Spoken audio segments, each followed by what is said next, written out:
ठाकरेंची शिवसेना महापालिकेमध्ये पहिल्याच दिवशी एकाकी पडली आहे का याची चर्चा सुरू झाली आहे। महापौर निवड कार्यक्रमाच्या पद्धतीवर शिवसेना ठाकरेंच्या नगरसेवकाने आक्षेप नोंदवत सभागृहामध्ये गोंधळ घातला। भाजप विरोधात घोषणाबाजी केली, मात्र घोषणा युद्धात आणि हरकतींच्या मुद्द्यांवरही मनसेनं कोणतीच भूमिका घेतली नाही। मनसेनं ठाकरेंच्या नगरसेवकांना साथ न देता शांत बसणं पसंत केलं।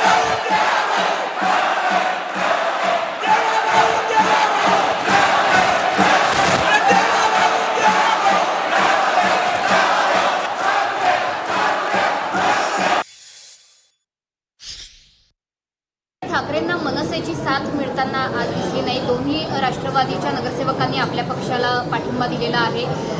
जेव्हा घोषणा युद्ध सुरू होतं तेव्हा देखील मनसेचे नगरसेवक शांत होते। ठाकरेंची विकासाला पाठिंबा त्यांनी दिलेला आहे आणि त्यांना विश्वास आहे की महायुती सरकार गेले 3.5 वर्षामध्ये जे काम करते आहे आणि त्या कामावर त्यांनी विश्वास दाखवला आहे, त्यांना विकास पाहिजे, ते सोबत येत आहेत। उभाटांनी जे काही केले ना त्या पापाचं हे फलित आहे।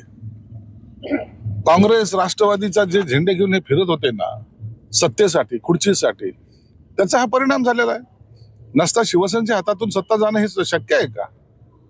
परंतु कामं न करणं, पर्सेंटेज खाणं आणि इतरांचे झेंडे घेऊन नाचणं, मुसासारखा जो आहे त्याला मिरवणुकीमध्ये सामील करणं हे मराठी माणसाला पटलेलं नाही।